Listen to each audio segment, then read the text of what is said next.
Gaffer, 2 long away journeys in the last 5 or 6 days. We're back at home on Saturday. How pleased are you to be back at Priestfield and not on the coach? Yeah. Honestly, I've got to give credit to the boys. You know, I've chopped and changed a little bit in the squad, and it's 3 away trips, long away trips, overnights in 10 days, but 2 really close together. Boys have adapted really well. I stopped training just before they started today and said, well done. I said, you've adapted really well. You know, I've not had a normal week yet, what we would call a normal week in football, you know, and that's tough for them. So well done, boys. You know, you've adapted really well. You've dealt with the chops and changes. You've gone video messages. You've taken on it really well, because we haven't had time to really do a lot on the grass. We've done bits, but I pride myself on real organisation and then feeling it on the grass. So yeah, a great point away at Chesterfield. You know, it really was, because they are a very good side. You know, I look at them and think they could probably compete in the league above. You know, and I've been in that league and this season, and some of the names they've got and some of the play they've got, a good side, very good side. I think injuries this season have really, you know, hurt their chances of being where they should be. I was speaking to Paul Cook after, good manager, knows how to get out of this division, and he was paying a lot of respect to us, and they actually changed their formation slightly for us, and then they put so many attacking players on the pitch at the end, you know, to try and get back in the game. I think testament to the boys and how well they did, you know, because first half we really took it to them, some great chances, and second half we could have added to that. But no, really pleased with the boys. They're a good group, as I've said, and it's not just the boys, that extends to all the staff and all the support staff. You know, I've just spoke to, you know, the lady in the dining room, Heidi, and said, like, you help us get 3 points on a Saturday as well. You know, that everyone is really buying into this new sort of, you know, way we're trying to work and trying to identify what Gillingham is. So yeah, really pleased. And yeah, got a home game now, MK Dons. Going to be great for a Saturday afternoon, my first Saturday afternoon at Gillingham as manager. Really looking forward to it. Hopefully we can put on a display for the fans that they're going to appreciate, like we did at Colchester. But you never know. I've said the other day, you know, it's not always going to be brilliant and rosy and positive. We'll have moments where we're going to have to learn, but we'll be going for winning that game on Saturday. Any players come into the squad at all, or is it pretty much same as Tuesday? They're all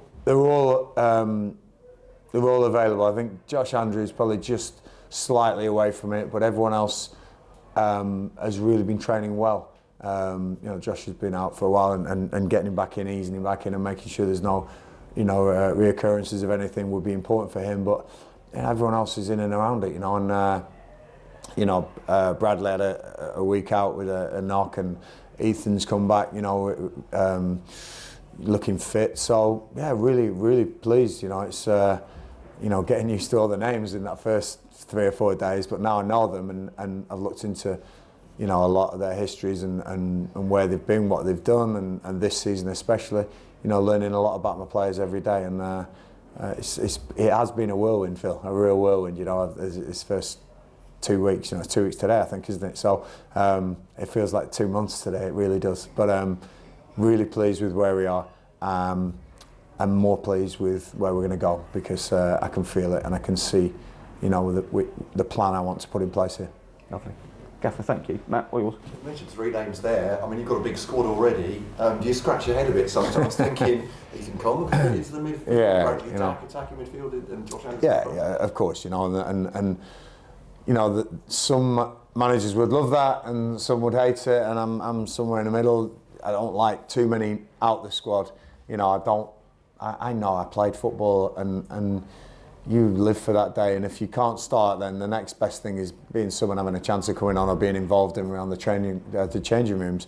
You know, once you're not involved in that, it's tough, because all you do all week is you're trying really hard to play on that Saturday, and I understand that. So that's where you've got to be fair to people and fair to pathways and everything like that, which we'll sort out in the summer. But at the moment, yeah, I'm keeping a lot of balls in the air and juggling a lot of balls, but it's what it is, you know. It's probably testament to what's happened over the 4 years of sort of trying to get new players, and they're just coming on top of the old players and accumulating this number of players. But listen, they're good names and they're good lads. There's no trouble. There's no bad eggs. There's nothing like that at this place, and that's, you know, it's rare, believe me. But also it's great, and pay credit to the managers before me and the club in general. You know, they've done a good job. I just want to take it further and reach that potential that this place has been missing for a few years. I mean, the way the fixtures have worked, it must be a bit frustrating you've not had more time to spend with those players, let alone the rest of the squad. It's incredible. Even away trips, right, they've been overnighters, so it's not as though you can have a good day before the game session on the pitch because you're getting on the bus, because we have to get off before we get stuck on the M25 for 4 hours, you know. So we've got, it's all these things I'm getting used to, but I'm loving it, really am, you know. And I say, any club that I've managed, I will give everything to, you know. There's no difference here, there's not, but this is what you're getting. I really enthused about the future here. I really am, and Brad and Shannon have been in contact. You know, I talk to them daily or weekly, definitely with Brad over in the States. But it's really good. It's really important that everyone buys into this idea and this identity I want to create. You mentioned video messaging players in the time that you've had available, as well as putting them on the pitch and training, I guess, a couple of times at this point.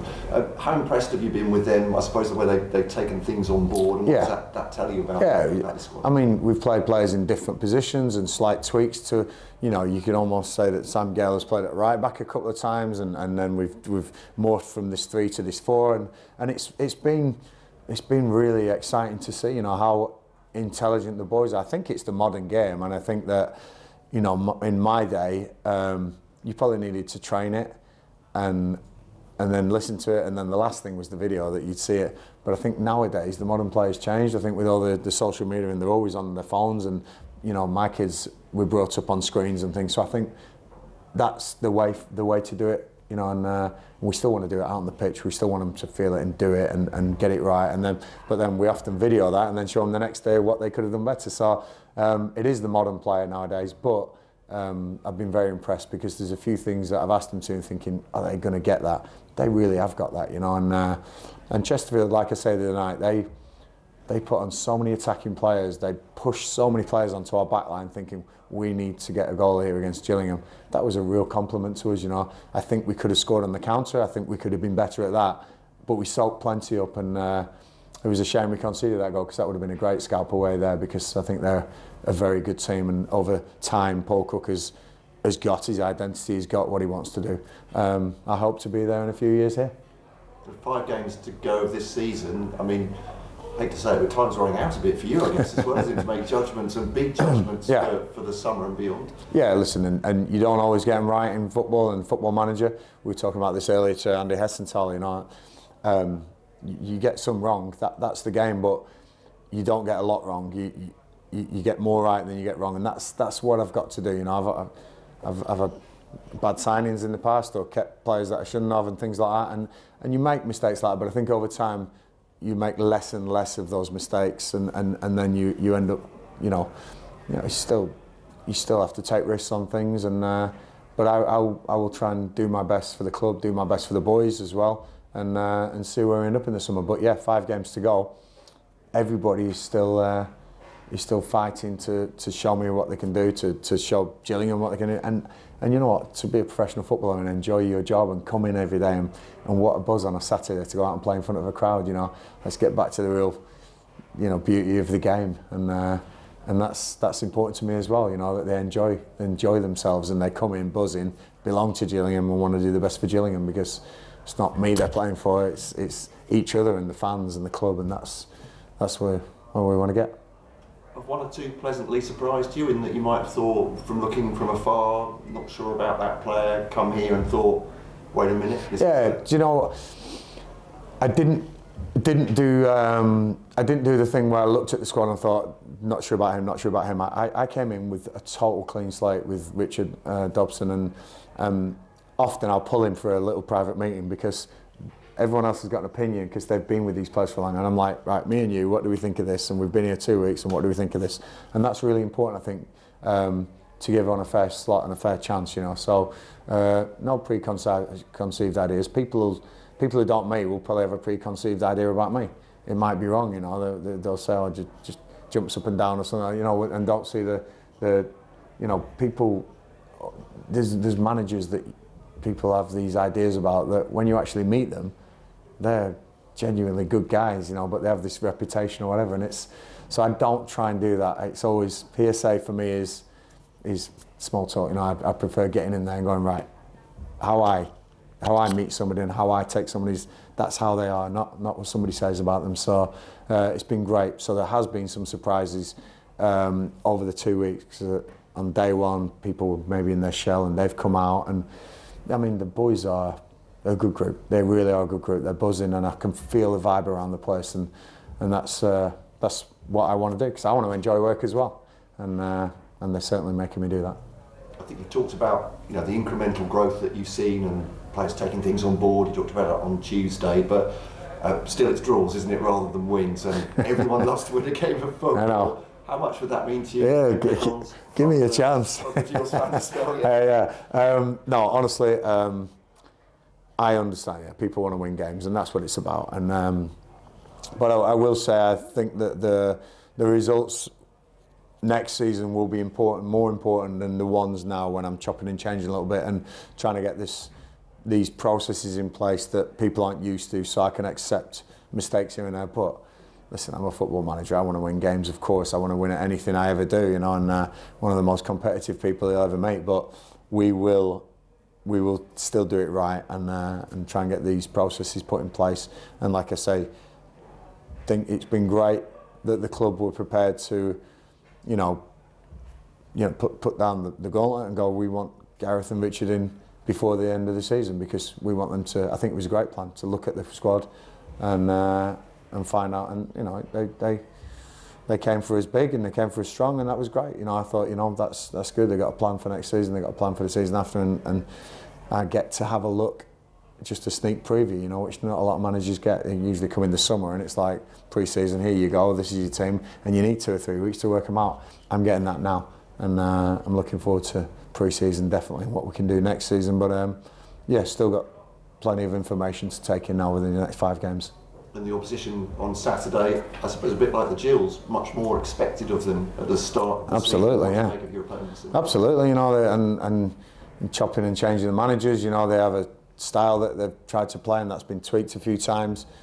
They are, again, a club that should be in a higher position, you know, MK Dons. It's, we played them in the playoff semi-finals about 4 years ago to get into the championship, you know. That's their fall from grace, you know. They really have had it tough lately, and I think once Liam Manning left, they haven't really got it together since then, you know. It's been tough for them. They had some good players on loan that season, I remember, and I think they never sort of replaced and got like for like, and I remember when they came down, it was a bit of a shock for me, you know. So seeing them now at the other end of League Two, yeah, very surprised, you know, and they've got some quality in their team. But, you know, so have we.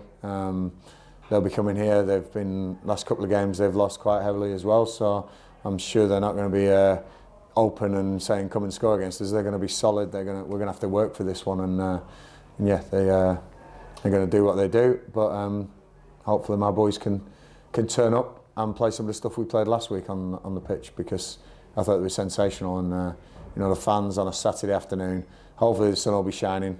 We'll get a few thousand in here, and you know, we'll get a win, because I want the fans to see a win before the end of the season. You know, it's not vile, it's not everything, but it would be nice for all of us, and I understand that. And should it be a win, would you be singing the last waltz with the Rainer men? I gotta learn it.